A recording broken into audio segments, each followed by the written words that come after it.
Voy a presentar esta quedada literaria auspiciada eso por la Asociación de Escritores y Escritoras Extremeñas y por la Asociación de Universidades Populares de Extremadura, que me hizo la invitación.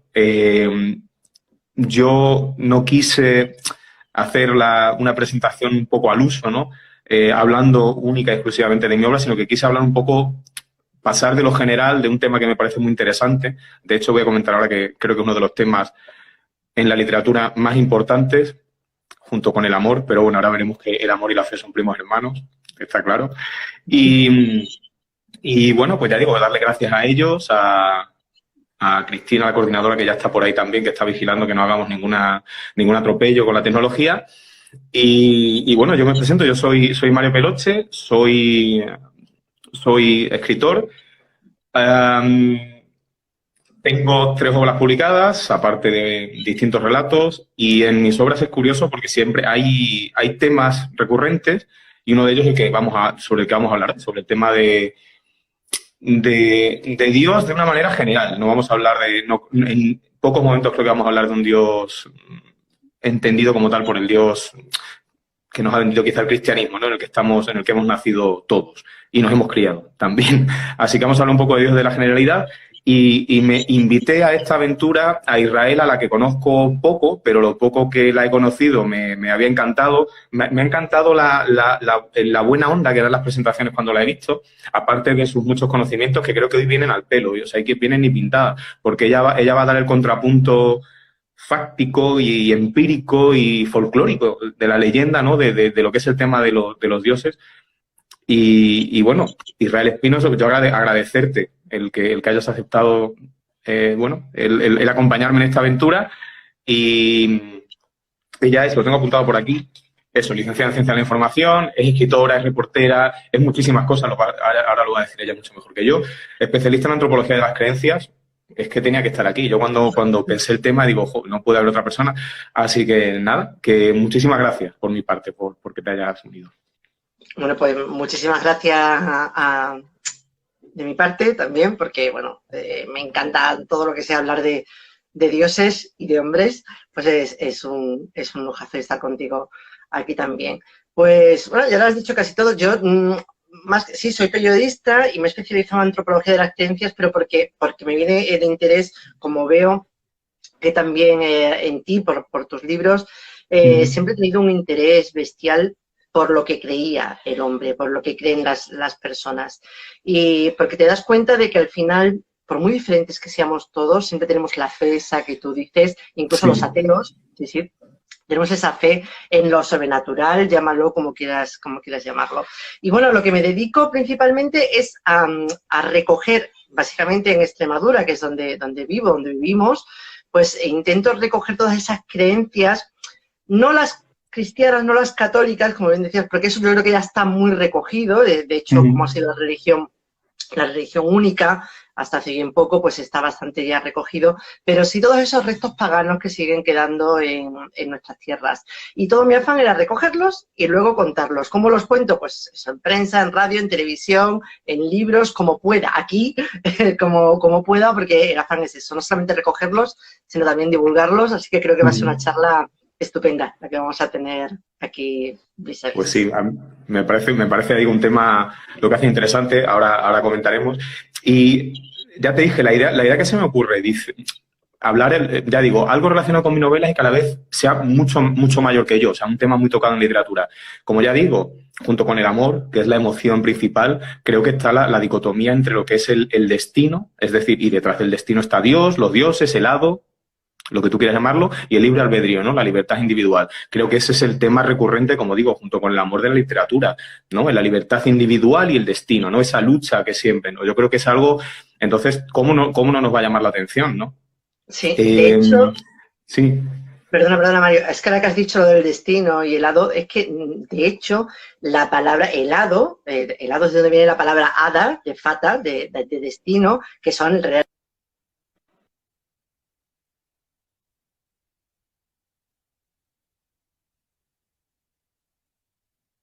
Ay, se ha cortado un poco la comunicación. Hola. malas, pues ahí estaban esas hadas que luego se convierten en las moiras, que también se convierten en las brujas, que luego veremos como vamos a ver, está todo superunido, el destino, las brujas, las hadas y los dioses, por supuesto. Yo me acuerdo que no, en Hécate, uno de los libros que vamos a hablar ahora mío, dirás, ya estás metiendo su morcilla, que suena así fatal, pero no. Hay un capítulo en el cual hablo de pasada, muy de pasada, lógicamente lo sitúo en Cáceres, aunque para mí la ciudad es un poco... ¿En qué libro? ¿Cuál de los tres? En Hécate. Hécate está situado en Cáceres y me acuerdo que hay un personaje ficticio, una especie de psicopompo, ¿no?, que viaja por Cáceres y va a pasar por encima del Santuario de la Montaña. Y él piensa, en un pensamiento un poco deslavazado y a la vez muy inteligente, que siente la presencia de una diosa moderna, relativamente moderna, católica, pero que dice, no sabe que se asienta en un sitio telúrico de poder, un sitio de poder como el Santuario de la Montaña, donde hay y se hicieron ritos mucho más antiguos que la Virgen, que luego fueron, como tantos otros ritos, y tú sabes mejor que yo, asociados y absorbidos por el cristianismo, ¿no? Entonces, eso lo menciono de pasada, pero me parece interesante también comentarlo. Sí, sí, totalmente. Además, es cierto, vamos a hablar de morcilla en morcilla, porque yo escribí un libro que se llama 50 lugares, parece que lo tenemos ensayado, pero no es así, ¿eh? En 50 lugares mágicos de Extremadura, precisamente, lo que fui rastreando fue esos lugares telúricos, esos lugares de poder que, como tú bien dices, no son de ahora. Ahora mismo seguramente habrá un monasterio allí, habrá una ermita además muy conocida donde que se hagan muchos milagros, pero antiguamente había un templo visigodo y antiguamente había una mezquita árabe y antiguamente había seguramente un dolmen. Y es cierto que esos puntos están ahí y esa sensación mágica donde estaban los dioses, incluso donde siguen estando ahora, si no los dioses, los daimones, sí que se sigue notando. Yo no, porque yo siempre lo digo, que reconozco que tengo la misma sensibilidad con corcho. Yo nunca sé. Yo me pasa igual. No, me gustaría... Los escritores sois más sensibles, no me digas que tú no sientes nada, no me lo creo. Igual sí, igual tengo sensibilidad artística, pero sensibilidad sensorial, valga la redundancia, no creas que tengo demasiada. Ya me gustaría, mira que leo cosas y tal y no consigo. Pero bueno, es un tema, joder, lo de los lugares de poder es otro temazo también para hablar, pero bueno, ya se nos iría. Pero es que distintas culturas hayan erigido santuarios a sus dioses en esos mismos lugares porque sabían o notaban o percibían que había algo, lógicamente, esas personas que estaban más arraigadas con la naturaleza, tenían una sensibilidad mayor, creo, mayor o más trabajada que nosotros. Sí. Entonces es normal que, igual que nuestros antecesores, ¿no? La magia de las cavernas y demás. Entonces, ellos notaban esa magia e incluso nosotros a día de hoy entras todavía en esos sitios y notas algo. O sea, es curioso. Este tema también es un tema muy, muy curioso. Unos más que otros. Claro. Yo quería preguntarte, Mario, precisamente a tu libro de Hécate. Este libro va de un periodista, con lo cual me ha encantado, que empieza a investigar una noticia, un asesinato. ¿Cómo se te ocurre a ti, cómo piensas? Y luego lo haremos también, porque este periodista pues tiene una serie de sueños recurrentes, visita habitualmente al psiquiatra, y llega un momento en que esos sueños se mezclan la realidad, los sueños, y de pronto aparecen los dioses, aparece Hécate. ¿Qué es lo que te hace a ti reunir en una misma novela la mente y los dioses? Y concretamente Hécate, que me interesa mucho. Sí, es una pregunta estupenda pues porque yo como William Blake, aquí voy a quedar estupendo, siento y creo que los dioses nacen y viven en el pecho del hombre. Es una frase estupenda y yo la comparto. Y del pecho y de nuestra mente, de nuestra psique, extrapolamos a los dioses, ¿no? Dotamos a los dioses de vida y les repartimos por el mundo. Tú también lo sabes mejor que yo, para griegos y romanos los dioses andaban con ellos, o sea, estaban con ellos, participaban con ellos. Literalmente, bueno, cuanto mayor es la creencia en algo, más real se vuelve, es así de sencillo. Los dioses han desaparecido, bueno, han pasado a formar parte del folclore y de los mitos porque se ha dejado de creer en ellos, se cree menos en ellos. ¿Les vuelve eso menos reales? Bueno, pues como todos. Es que entonces el tema me interesaba mucho, partiendo de ese principio, ¿no? De esa psique, como es la primera parte de Hécate, la titulé así, entroncar con los dioses, porque al final creo que era un producto de la psique, ¿no? Empiezo con esa enfermedad que tú dices, esas pesadillas recurrentes que le ocurren al personaje. esa relación con los sueños y esas pesadillas lo que van a hacer que su mente se vuelva más maleable, más permeable, quizá, tanto para atisbar una realidad que yo dibujo, ¿no? Una realidad tangente a esta, juego con ello, es una realidad diferente a través de los sueños, que bueno, también es una cosa, yo también tengo una relación con los sueños bastante peculiar, sobre todo cuando era niño, y de hecho varias de las cosas que le pasan a Víctor me pasaron a mí, y bueno, entonces, y como te contaba, me encantaba, me apetecía mucho que se enfrentara a ese destino, y ese destino lo personalizó en la figura de Hécate. ¿Por qué Hécate? Pues porque buscando alguna deidad que me viniera bien, descubrí a Hécate, que creo que hablamos Hécate al principio, era una deidad etrusca a la que se le dedicaban los nacimientos, era decir, una deidad bondadosa, pero conforme fue pasando de panteón a panteón, de los griegos a los romanos, fue empeorando, digamos, y para los romanos fue una diosa liminar, una diosa que se encargaba de vigilar los límites, ¿no? Los límites entre el mundo de los vivos y de los muertos, entre el mundo de los sueños y la realidad. Y dije, Tate, o sea, digo, es perfecta para mí. Y el enfrentarla literalmente, que podemos decir, uy, es un poco, ¿no? Enfrentarte a un dios. Bueno, para una persona que está desquiciada, yo, de toda lo que se comenta en la novela como tal, todo surge de la mente de Víctor. Para Víctor es real, pues que es una cosa que a mí de hecho, comparte esa realidad que él ve con otros personajes. Es algo que siempre me ha gustado en mis novelas. En El Molino de Dios también hablo de eso, ¿no? De cuánto real es una alucinación para una persona. Y hablo de que las alucinaciones, alucinación e iluminación son dos palabras muy cercanas. Es decir, la alucinación del loco y la iluminación del santo están muy cercanas. Entonces juego también con eso. Y para acabar, que me enrollo muchísimo, como te decía, el enfrentarse con el Dios. A una persona normal que se le descabala la vida como le pasa a Víctor, que se ve enfrentado, como digo, a un ser preternatural, a un ser superior a él, quería ver hasta qué punto la desesperación o podía sacar algo de él, ¿no? Lo bueno y lo malo que podía sacar en esa lucha, que al final no deja de ser una lucha interna. Y por eso ese enfrentamiento, ¿no? Ese arrostrar esos miedos que al final son los que tienen.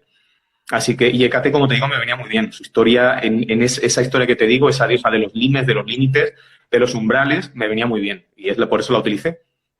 Sí, de hecho, la diosa de los cruces de caminos se le rendía culto por la noche, luego se convierte, además lo has dicho muy bien, era una diosa que en una primera parte, en un primer momento, como las hadas, además de las que hemos hablado, podían ser buenas, podían ser malas, según de lo que, pero llega un momento en que se la va demonizando cada vez más, y especialmente ya con la llegada del cristianismo, que ya se le convierte en una bestia corrupia. De hecho, en la Edad Media ya se encargan de decir los obispos que había mujeres que se dedicaban a ir con Diana y con Hécate por el cielo volando en esas reuniones, que fue el precedente de las brujas, y eso se engancharon mucho precisamente para eso, para acusar a ciertas mujeres. Para acusar a ciertas mujeres de brujas, cuando ellos, además, los mismos sacerdotes decían que realmente eso era un engaño que le hacía el demonio a las mujeres. El demonio hacía creer a las mujeres que volaban con Hécate, pero las mujeres se quedaban en su cama, se quedaban dormidas. Y es que efectivamente eran vuelos chamánicos, eran vuelos, nosotros mencionamos también a los chamanes, eran experiencias extracorporales, como queramos llamarlo ahora, que se hacían en la antigüedad, se siguieron haciendo durante la Edad Media y se hacen ahora por gente que sabe.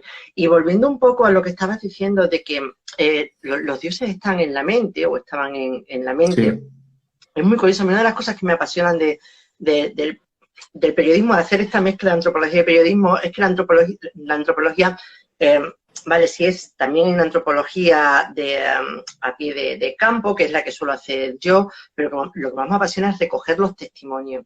Y es curioso cuando te encuentras, cuando tú vas buscando una leyenda, rescatar una leyenda de hace siglos o de hace años, y lo que te encuentras son testimonios reales de gente que te dice que se ha encontrado con esos dioses. Pero es que hay gente que no sabe que esos dioses existieron, que es lo bueno, porque claro, a ellos han educado la creencia del único Dios, del Dios cristiano.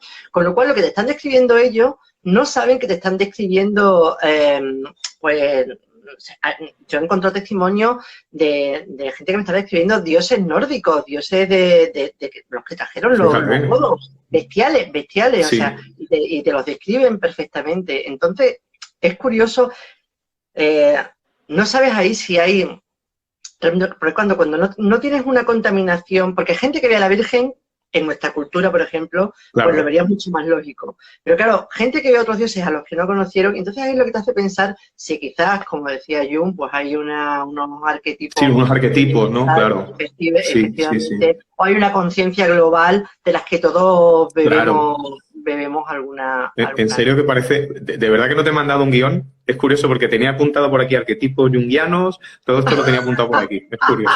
Sí, que estamos en conexión totalmente. Por cierto, iba yo a preguntarte ahora, ya que hemos saltado al Dios cristiano de tu otra novela, El Molino de Dios, cuéntanos un poco de qué va. Y luego ya entramos damos el salto, si te parece, de los dioses de la antigüedad al Dios cristiano, ¿vale? Claro. El Molino de Dios para mí es un viaje de transformación de distintos personajes desde distintos puntos de vista. El principal es el personaje de una persona, un loco, una persona que ha perdido la razón en cierta manera, que tiene un trastorno paranoide, se siente perseguido por unos seres de luz, te sonará, y este personaje desaparece al principio de la novela y le deja a un diario a su padre. Su padre es un científico jubilado. Me interesaba mucho contraponer esos dos puntos de vista, ¿no? El punto de vista empírico de una persona, su padre, una persona con la que ha perdido el contacto, un punto de vista, una persona nada religiosa, nada creyente en los hechos por su formación, que de repente va a introducirse en ese diario de su hijo y va a buscar a su hijo desaparecido y se va a meter en el diario de una persona trastornada y obsesionada con esa vigilancia y constante presencia de unos seres sobrenaturales, en cierta manera, ¿no? Y le va a hacer cambiar su perspectiva. De una u otra manera, mi libro trata más, como te digo, de la fe que de Dios. O sea, porque hay otros personajes que van a emprender otros viajes de transformación personal. Hay una madre con su hijo, un hijo que está enfermo, que le van a hacer un tratamiento muy moderno, que también va a transformarlos a los dos, ¿no?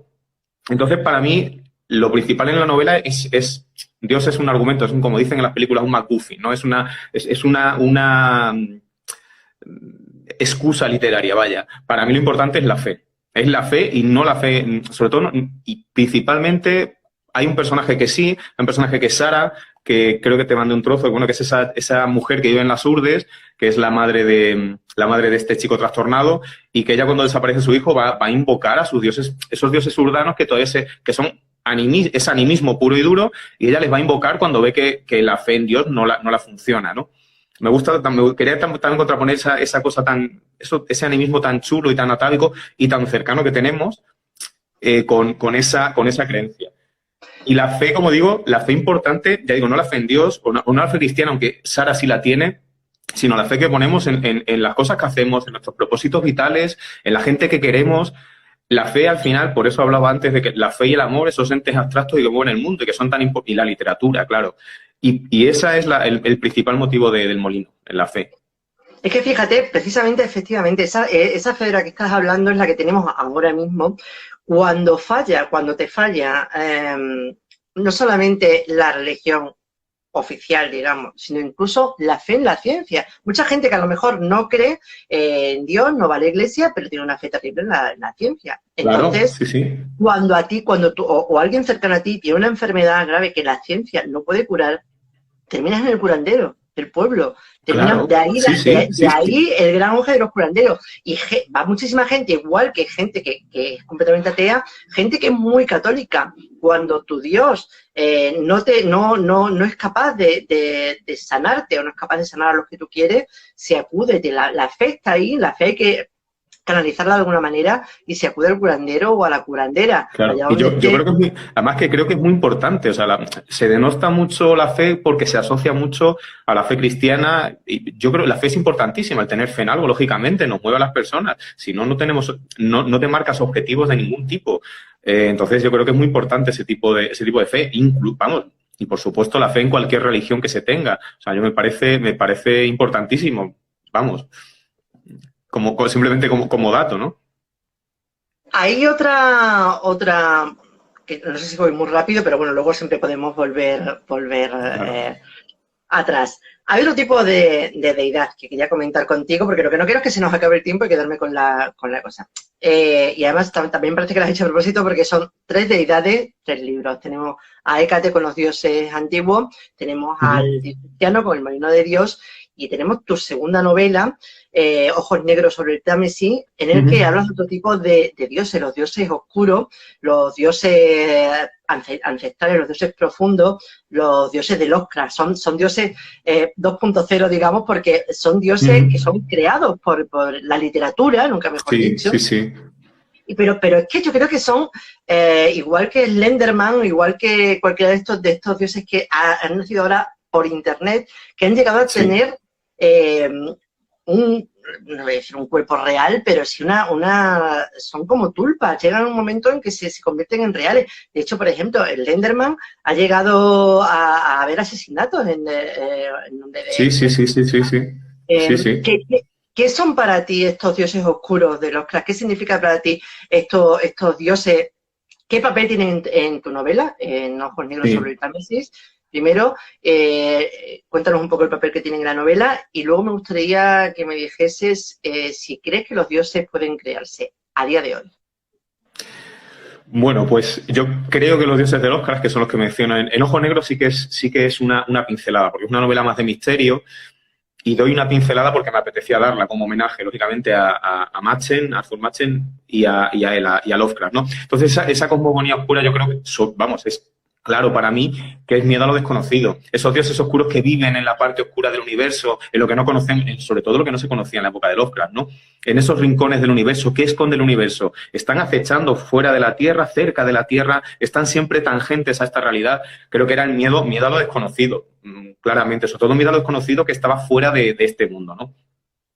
Y es increíble cómo se puede construir una cosmogonía de la que han bebido incontables escritores y hacerla casi real. Tú ahora hablabas esta leyendas creepypasta, ¿no? Eh, que se crean a día de hoy, que me parece interesantísimo el tema, porque al final vuelve a ser lo mismo. Un grupo de gente cree en algo y ese algo se vuelve prácticamente real, si no real, sobre todo les afecta personalmente. Mm, yo creo que a día de hoy es casi más fácil que se pueda dar sobre todo por el tema de las redes sociales. Mm, creo que la gente tiene mucha información, y aquí ya nos metemos en otro tema, pero sobre todo los adolescentes y los preadolescentes que utilizan mucho redes sociales son muy susceptibles de creer esas cosas y es una fuente viral de creación de leyendas, creo que más efímeras, también es lo que tiene, ¿no? Como esos tulpas que comentabas, ¿no? Esa vida efímera que tienen. Pues creo que los dioses y las leyendas estas que se pueden crear ahora, se pueden crear como te digo, con rapidez, pero no creo que tengan tanta pervivencia como las leyendas antiguas, porque eran leyendas que nacían de una persona a otra se vivían en las palabras de la gente, no en las historias. Creo que eso las hacía más permanentes. Ahora viven en pantallas y ven en imágenes y creo que es más efímero, pero claro que se pueden dar, claro, como tú comentabas. Claro, todo depende, yo creo que depende mucho porque llega un momento en que los dioses toman identidad propia por sí mismos. Sí es verdad que los creamos, creo que los creamos nosotros, pero llega un momento en que tienen vida propia y hay veces incluso Sí. que se esconden durante siglos y luego por lo que sea vuelven a aparecer Mm. de nuevo, como te decía. Mira, hace poco conocí el testimonio por medio de unos compañeros de Cantabria, tenían el testimonio también, ellos van también recogiendo por los pueblos leyendas y tal, y les contó una chica joven, una chica que tenía 30 años, y les contó una experiencia que había tenido, que subiendo una montaña, estando ella embarazada, dice, pues de pronto, dice, vio nada. Se le decían, pero ¿cómo que viste un hada? Sí, sí, vi un hada. O sea, yo no estaba pensando en hadas, yo no me gustan las hadas, los cuentos de hadas, no había, vi lo que se dice que es un hada, lo que se supone que es un hada. Y entonces, ella lo vio, ella lo describió como un hada y además ella estaba contando, sin darle mayor importancia, que eso, que estaba embarazada cuando subía a esa montaña. Bueno, yo sabía, porque viene recogido en los antiguos tratados sobre estos seres feéricos, que normalmente las embarazadas son las que pueden ver a las hadas. Fíjate, Ella, ¿no? Qué curioso, no lo es sabía. curioso, y puede ser Ese evidentemente detalle. puede ser una casualidad y puede haber tenido la chica en un momento dado, pues una visión, cualquier tipo de historia, evidentemente. Pero fíjate, es curioso. Es curioso. Yo creo que estamos en un momento, además, en que la gente pide respuestas y si no se las da la religión oficial, la busca en otro sitio. Claro. Ha entrado hace poco a vernos ahora mismo, he visto que entraba mi compañero Carlos Largo, reportero de Cuarto Milenio, que se ha tenido que enfrentar también en muchísimas ocasiones a estos reportajes a pie de campo, en el que se ha encontrado testimonio que eran auténticas visiones de dioses, y lo que te decía antes, que lo curioso es que el espectador, el que está viendo esa manifestación luminosa, o como lo quieras llamar, muchas veces no es consciente de lo que está viendo, pero la gente, como tú, como yo, que ya estamos más metidos en estas historias y que sabemos lo que había antes, pues se puede interpretar. Y sin embargo, también muchas veces es verdad que lo que ve, muchas veces el fenómeno es el mismo, pero dependiendo de la época, se interpreta de una manera. Claro, sí, sí. Si tú en Yo un manantial... hablo justo de eso en el molino. En el molino hablo de seres féricos. Date cuenta que este chico está enajenado, busca explicaciones a esos seres que de vez en cuando aparecen en ciertos momentos de su vida. Cuando él es pequeño, ve una especie de esos amigos invisibles de los niños, ¿no? Esos amigos imaginarios. Cuando es un poco más mayor y le empieza a llevar a su madre a la iglesia, le parece que se comunican por él como una especie de aparición mariana. Entonces él empieza a investigar y, claro, intenta explicar, busca las apariciones de seres féricos. Al final yo utilizo una hipótesis antigua de los años 70, la hipótesis del sistema de control, que la dio, no tengo el nombre ahora del científico, un científico francés que hablaba de que ese sustrato de apariciones al final eran, digamos, el mismo. Él juntaba en un saco, digamos, a las apariciones marianas, apariciones de ovnis, apariciones de otro tipo de seres, ¿no? Berger puede ser. Berger. Me parece que sí, es que lo tengo por ahí. Y claro, me parece, cuando intenta buscar explicaciones a cosas que utilizar, como te digo, todo ese sustrato de seres y tal. Y luego también me he acordado cuando me comentabas de que los dioses es como si les creamos nosotros, sí, pero se independizan de nosotros llegado un momento, ¿no? Me he acordado de Neil Gaiman, del escritor, que tiene una novela y una serie ahora por ahí que es American Gods, Dioses Americanos, sí. Y él habla, y Neil Gaiman es un escritor que consigue que los dioses caminen por la calle ahora normalmente, ¿no? Y me gusta mucho esa manera que tiene. Está Nancy, el dios que cuenta cuentos, ¿no? Que digamos que es el eje de la historia, y luego están los dioses antiguos, los dioses nórdicos, que están viviendo, digamos, una vejez, un retiro, y están siendo separados por esos dioses modernos que tú hablabas antes, ¿no? Pues Internet y tal. Y es esa lucha que se crea. Me parece muy, muy interesante. Vale, creo que es Jacques Vallée el que decías y pasaporte Jacques Vallée, sí. La hipótesis del sistema. Pues me pareció muy interesante cuando estaba buscando explicaciones. Yo me ponía en el papel de este treintañero, con ese trastorno esquizoide, con esa sensación de sentirse perseguido y de no poder explicar lo que ve y esas apariciones que ve, y buscando en todo, y se encontró y dice, pues puede ser algo de... Entonces, me sirve también para tocar todos este tipo de cositas, ¿no? Pues habla un poco de los seres féricos, un poquito de... Pero todo al final... Es un poco una excusa, pues para, si toco estos temas, no me detengo mucho, pero sobre todo para ver hasta qué punto está perdido ese personaje, hasta qué punto ha perdido la fe en sí mismo incluso, o sea, aparte de la cordura, ¿no? Entonces, ya digo, esa excusa de buscar explicaciones es algo que no es capaz de encontrarla. Y al padre le va a pasar exactamente lo mismo desde el punto de vista de la ciencia. El hijo se va a acercar a la ciencia y el padre va a ir abandonándola conforme se convergen sus caminos. Es curioso. ¿Tú crees que las personas sufrimos esa evolución a lo largo de la vida? ¿Crees que hay mucha gente que comienza como creyente y termina siendo ateo, agnóstico, o al contrario, gente que no creía y de pronto tiene una experiencia? Porque sí es verdad que también se da, es cierto que se da en algunas ocasiones ese camino inverso, gente que no cree, tiene una experiencia por lo que sea. Antes se decía que hay que ver para creer para ver. Y sin embargo hay antropólogos como Luis Tolosana que dicen, ¿no?, que lo que realmente hay que creer para luego poder ver. O sea, primero, claro, si tú no crees no puedes ver nada. Y sin embargo, hay gente que no cree Y sí que ve, y ya te estoy hablando aquí de dioses, de seres feéricos o incluso de ovnis, de lo que hay gente que no creía absolutamente nada y de pronto se encuentra, como en tus novelas, se encuentra con lo absurdo, o sea, que eso, se encuentra Sí, con lo increíble. Y lo normal, además, o creo yo que a mí me pasaría, yo si me tuviese que enfrentar alguna vez a algo fuera de la realidad, yo creo que lo primero que pensaría efectivamente es que en ese momento pues he tenido algo en la cabeza o he tenido un pequeño claro, ictus o he tenido cualquier historia. sí. Yo, ¿Tú yo crees? creo firmemente, yo creo firmemente que sí, que a todas las personas en mi libro les pasa algo en su vida muy trascendente, una enfermedad, la enfermedad de alguien que tienes muy cercano, y yo creo que esas causas cuando nos tocan, como tú decías antes, cuando nos tocan muy cerca o incluso a nosotros mismos, además estamos viviendo tiempos justamente de eso. Se habla ahora de hasta qué punto nos va a transformar esto. Bueno, en general no lo sé. Estoy seguro de que a las personas que vivan muy de cerca esta enfermedad o en personas cercanas sí que pueden cambiar su manera de ser y de sus objetivos vitales. Pero yo estoy seguro de que sí, de que hay personas de que pasa una enfermedad, un abandono, la pérdida del ánimo de por todo y creo que tienen que aferrarse a algo. Y creo que se transforman. Yo creo que sí. Por lo menos, lógicamente, esto no es algo general, pero sí que esas personas a mí me interesan mucho como escritor.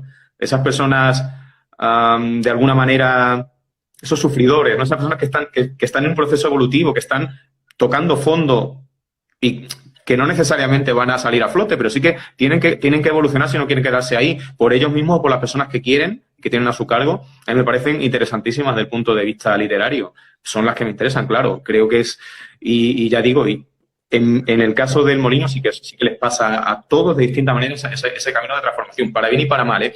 Es como digo yo, como esos viajes hablando de las tragedias griegas y tal, ¿no? Esos viajes órficos, ese descenso a los infiernos, que siempre El desciendes viaje en del busca héroe. de conocimiento, claro, y nunca sabes, generalmente no sales con bien de allí, ¿no? Porque el toparte con los dioses no suele ser muy positivo en general, ¿no? Porque tienden a salirse con la suya. Pero bueno, ya digo que es una manera un poco de verlo así, ¿no? Otra manera de crear dioses bueno, vamos, de hecho ayer mismo estaba hablando con un historiador, estábamos para un artículo que voy a escribir, estaba buscando información sobre ciertas pinturas rupestres que han aparecido en Extremadura y algunas de ellas son acéfalas, no tienen cabeza. Directamente Ajá, no se las dan. Entonces estábamos hablando precisamente, pues eso, de qué simbolismo tendrían. Hay uno también, una claro. que parece que parece que tiene alas, parece que está alada. Entonces yo le comentaba que, bueno, que sí, que seguramente, ya lo han explicado además muchos estudiosos en algunos libros, que podrían ser dioses que vieron los chamanes o las chamanas, cuidado, que ahora se ha descubierto que seguramente fueron mujeres, Sí, sí, fueron las. lo he leído y me parece muy interesante. Claro, que es normal que fueran las mujeres, que eran las que se quedaban Claro, pues nos ha las costado que, miles las de que años sabían, darnos cuenta, ¿eh? Sí, sí, sí, las que sí. sabían de hierbas, las que se quedaban, me parece muy interesante el tema, sí. Efectivamente, seguramente fueron ellas las que crearon a los dioses, fíjate. Porque te digo, efectivamente, en la cueva de Maltraviso, por ejemplo, donde están todas las manos sin dedos, que están allí impresas en la roca, se ha descubierto que la mayoría son de mujeres y como tú bien dices, es lógico porque mientras el hombre cazaba, ella se quedaba en esa cueva y ella conocía las plantas y a lo que íbamos, lo que te iba a comentar, precisamente esas plantas con esas propiedades enteógenas, con esas propiedades para drogarte directamente, en su justa medida también era lo que hacía que esos chamanes, esas chamanas tuviesen ese vuelo chamánico, pero también ese contacto con lo luminoso, ese contacto con Dios. Sí, A raíz de esa visión, de ese viaje, de ese pedo, como lo quieras llamar, ellas o ellos ven ese Dios y luego lo plasman o lo crean.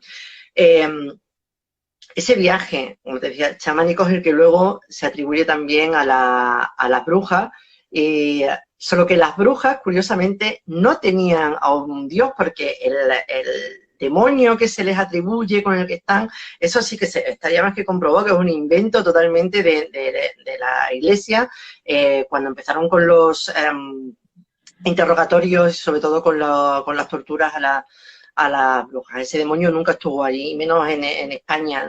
Se reunían, es cierto que se reunían y que había muchas que estaban convencidas de que se reunían precisamente a beber, a comer y seguramente a drogarse, pero no a ser libres, ¿no? A ser libres, efectivamente, tener una libertad que en el pueblo no podían tener y en su casa tampoco podían tener porque tenían al marido. Ese éxtasis que alcanzaban tanto los chamanes como las brujas en esa... Es el mismo éxtasis que después tienen los santos. Tienes Santa Teresa. Sí, sí. Se asemejan mucho esos trances, sí. Tienen muchas semejanzas.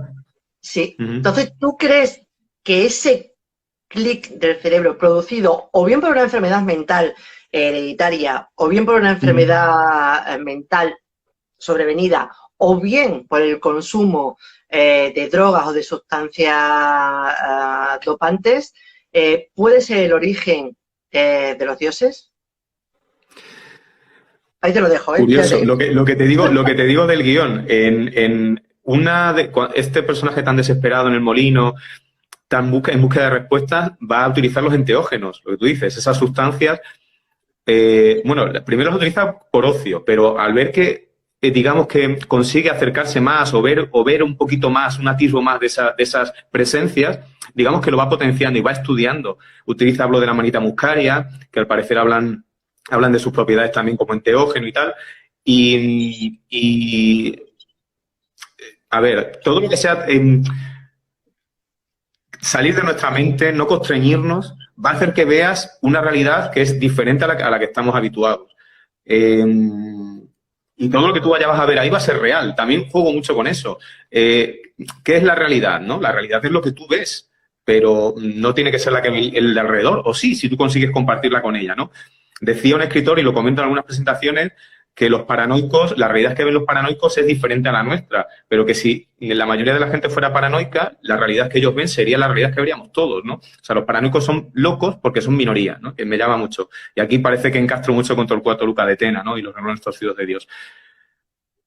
Creo que los enteógenos han ayudado a los chamanes y siguen ayudándolos a alcanzar estados alterados de conciencia que les permiten ver cosas que seguramente existen, que existen para ellos porque las ven, que les pueden poner en contacto con los dioses, que para eso se han utilizado, desde luego. Y para poder influir con ellos a su favor o en su contra, ¿no? Los chamanes han utilizado muchas veces las sustancias para hablar con los dioses, utilizar los espíritus de la naturaleza, si hablamos de Sudamérica y tal, ¿no? Y utilizarlos a su favor o en contra de otros chamanes también, por lo que he leído, ¿no? Así que, claro, me parece una vía que, ya digo, en el molino también trata un poco y también al personaje le sirve y no le sirve, digamos, porque como él también tiene esa enfermedad y tal, digamos que, bueno, no es tampoco una persona muy docta, ¿no? Él ya estaba hecho para verlo, pero creo que sí, que claro que funciona, creo que sí, que sirve para ver otra realidad. Y si no viven los dioses en esa otra realidad que está aquí cerca, ¿dónde van a vivir, no? Perdona, Mario, no sé si se me ve bien. Yo te estoy perdiendo en claridad porque me estoy dando cuenta que me estoy quedando sin batería en el móvil. A mí yo te veo bien todavía. Vale, pues vamos a desear que dure esto hasta el final que dure la batería hasta el final de la charla. Pues básicamente, claro, lo que me estás comentando es que quizás Dios se corta. Sí, ¿se corta? Ya, no, ahora te recuperamos. Vale. No, que te comentaba que eso, que tú decías al principio de la charla que Dios estaba en el pecho de los hombres, como decías, en el... Sí, de William Blake lo decía. En el pecho de los... me dicen por aquí, creo que es mi amigo Rafa, que se nos ve y se nos oye perfecto, así que genial. Por cierto, un inciso, que las preguntas que nos quieran lanzar, que las dejen por aquí, que iré viendo para el final. William Blake decía eso, que el hombre siempre ha existido y siempre es en el pecho del hombre, ¿no? En el pecho de las personas, y no como en el corazón, digamos, ¿no? Como creencia, como fe, justamente. Sí, y efectivamente estábamos hablando ahora de que podía estar también en la mente, pero yo creo, por la fe de la que hablábamos antes, yo creo que, igual que los dioses están en el corazón, están en el pecho y están en la mente, creo que también hay algo ahí fuera.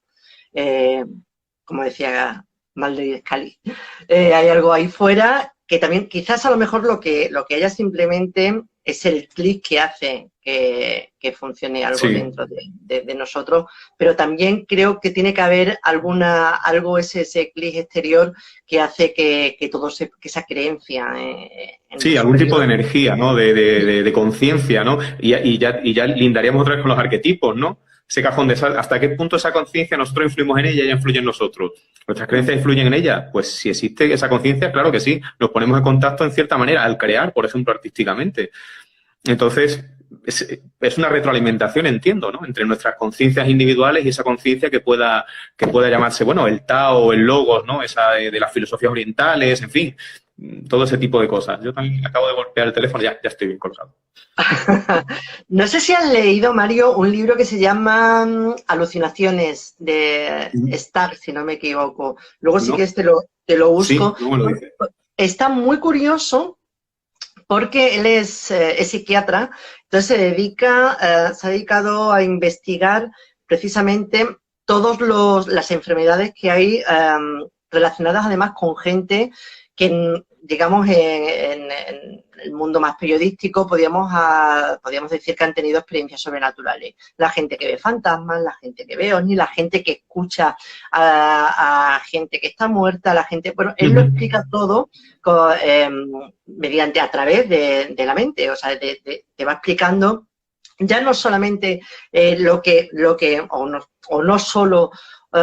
tanto, lo que está mal conectado en tu mente para que escuches voces, sino que esa enfermedad que provoca. Por ejemplo, yo entrevisté hace unos años en un pueblecito de aquí de Extremadura a una mujer que se llamaba Fermina y porque se había puesto en contacto su hija conmigo.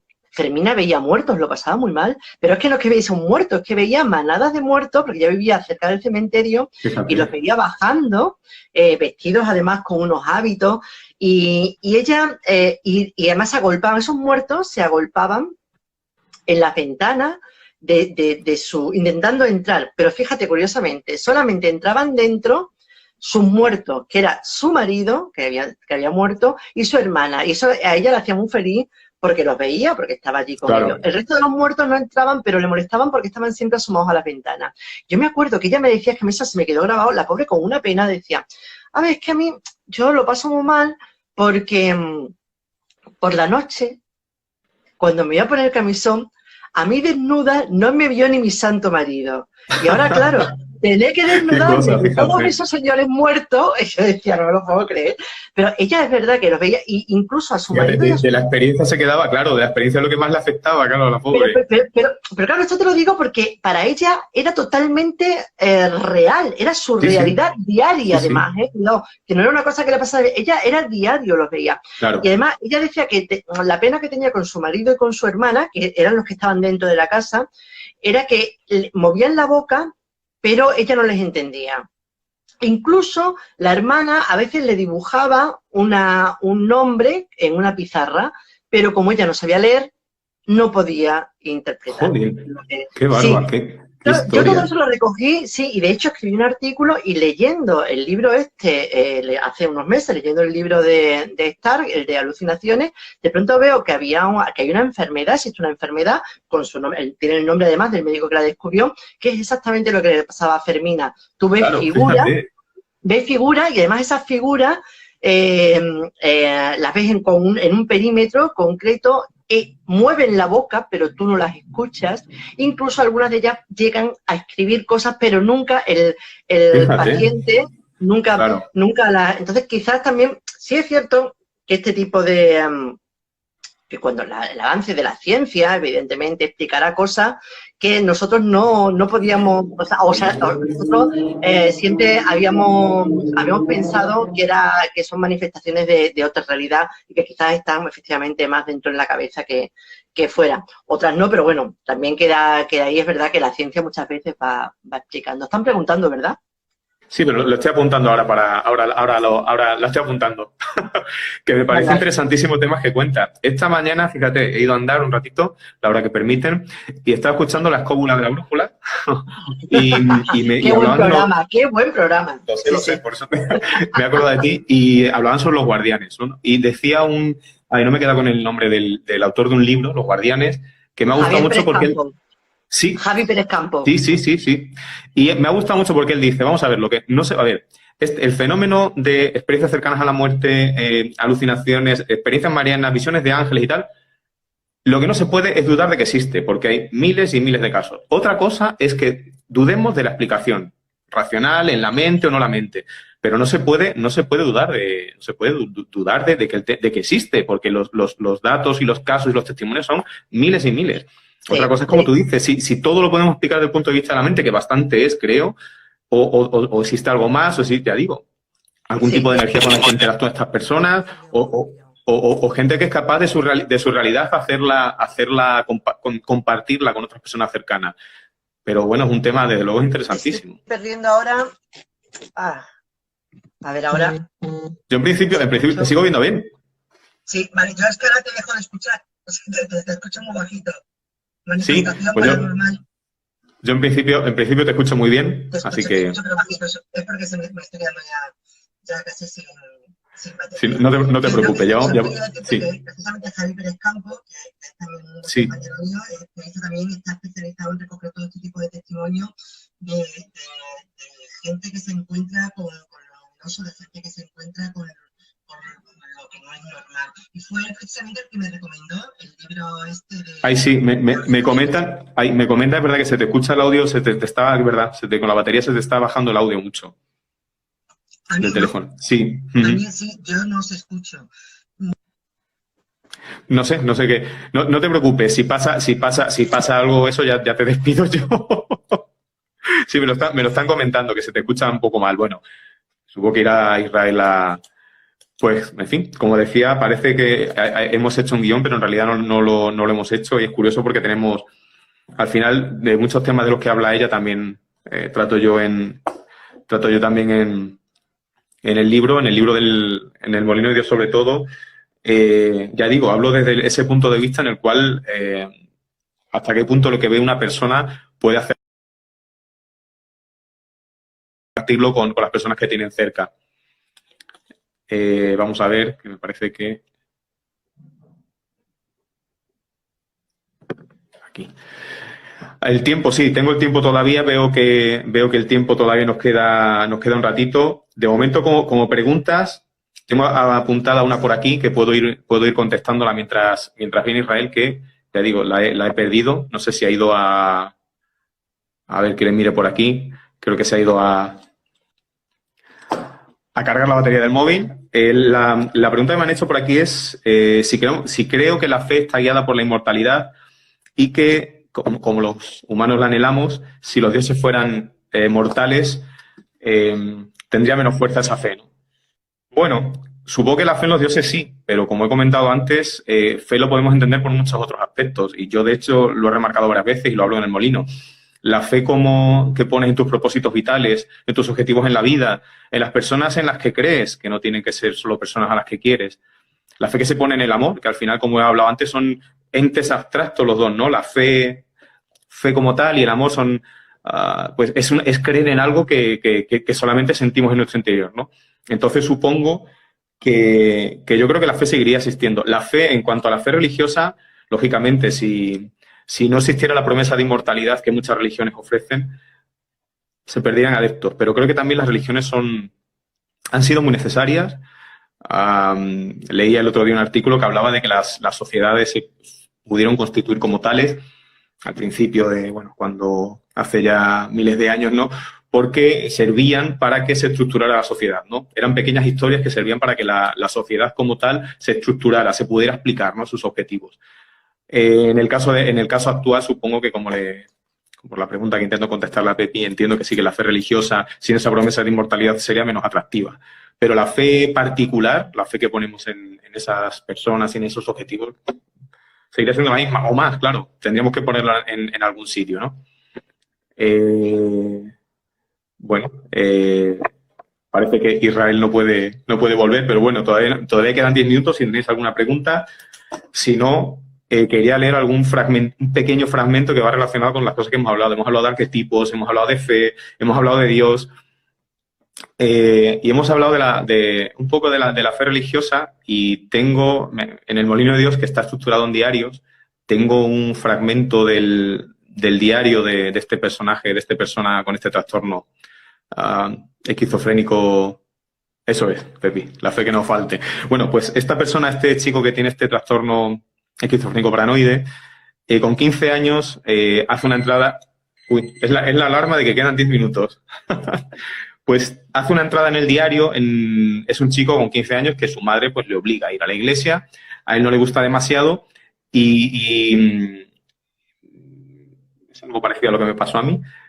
Y él habla de lo que siente estando estando allí, estando en la iglesia y lo que es para él, lo que supone para él la fe, ¿no? Creo que tengo por aquí el fragmento.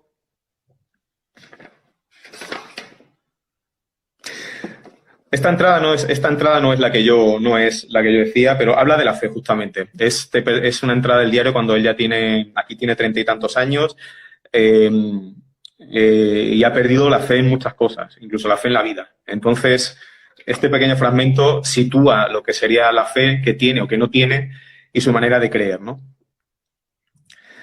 Que cómo se cree a pie juntillas en algo que apenas se logra vislumbrar. Fe, señores, fe. Como no se cansaba de repetir mi cura párroco, la panacea de las religiones.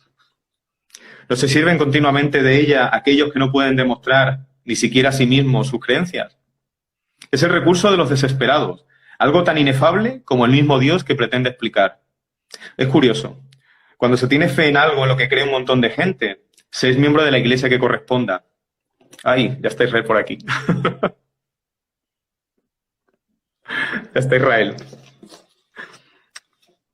La espero y sigo leyendo mientras. Ahí. Hola, Israel, ya ha cargado. Veremos. Estaba leyendo un fragmento del libro relacionado con la fe mientras volvías. Perfecto. Espero que no se corte porque lo he enchufado al ordenador, que es lo que tengo más cerca. Vale, no te preocupes, me ha saltado la alarma del reloj, esto ha quedado muy casero, nos quedan 9 minutos exactamente, así que nada, estaba leyendo un fragmento sobre la fe, en este caso sobre la fe o la pérdida de la fe religiosa del personaje. Como el libro se estructura en entradas de un diario, de su diario, comentaba, empiezo a leer, es muy cortito, sobre lo que es la fe o no es la fe, o cómo él ve las religiones. La religión, en este caso la religión cristiana, las religiones en general, ¿no? Y decía que cómo se crea pies juntillas en algo que apenas se logra vislumbrar. Fe, señores, fe. Como no se cansaba de repetir mi cura párroco, la panacea de las religiones. ¿No se sirven continuamente de ella aquellos que no pueden demostrar ni siquiera a sí mismos sus creencias? Es el recurso de los desesperados, algo tan inefable como el mismo Dios que pretende explicar. Es curioso, cuando se tiene fe en algo en lo que cree, pero quien la tiene en algo en lo que nadie más cree es un apestado, un loco. Fe es pensar con las vísceras, creer con la sangre para todo, ríos de sangre de ateos, de pecadores, sangre de la mujer arrojada del paraíso, que ahora paga su alquiler mensual en flujo, sangre en los estigmas, en la transustanciación de la materia. Comed mi carne, común unión de antropófagos. El fin último de una religión, devorar a su Dios en cada ceremonia. Ciclos eternos de sangre, de dioses, porque al final todos los dioses de todas las religiones, Moloch, Baal, Asmodeo, Kali, Jesús, beben sangre. Los míos son figuras vagamente antropomórficas, con los miembros apenas esbozados, un trazo alargado por tronco y una cabeza esférica sobre él, a modo de muñeco de inocentada. Y el perenne brillo tenue, una luz fría que se vislumbra bajo el hielo. Ya, era simplemente un fragmento sobre la fe y sobre la pérdida de la fe, y sobre cómo ve de una manera descarnada un loco inteligente, que es el personaje, cómo ve la fe católica, o cómo ve para él, no solo la fe católica, para él muchas religiones se basan en la sangre, ¿no? En comer carne, en beber sangre, y hablo de Moloch, de Baal, menciono distintas religiones, ¿no? Por curiosidad. Sí, no, totalmente cierto. Es que al final la sangre es vida. Sí. Y las religiones al final se nutren de la vida, de eso. Pues la religión católica lo que hizo fue sustituir la sangre por el vino, pero simbólicamente sigue siendo Claro. la religión de Mitra, la religión mitraica, te bautizabas con la sangre del toro. Y realmente es cierto que parece, incluso ahora mismo yo creo que tenemos metida en la cabeza también la idea efectivamente del sacrificio, por sangre o sin sangre o incruento, pero parece que si no hay dolor, si no hay sacrificio, si no dejamos algo por el camino, no hay recompensa. O no nos merecemos lo que nos pase. Eso lo tenemos metido a machamartillo. Pero es antiguo, es lo que te decía antes del camino del descenso a los infiernos del héroe que busca o rescatar a su amada o conseguir sabiduría y que siempre consigue algo, pero siempre pierde algo. Siempre en las tragedias griegas viene, antes del cristianismo. Es curioso, en esa relación con los dioses generalmente no salimos bien parados. Es algo que parece que...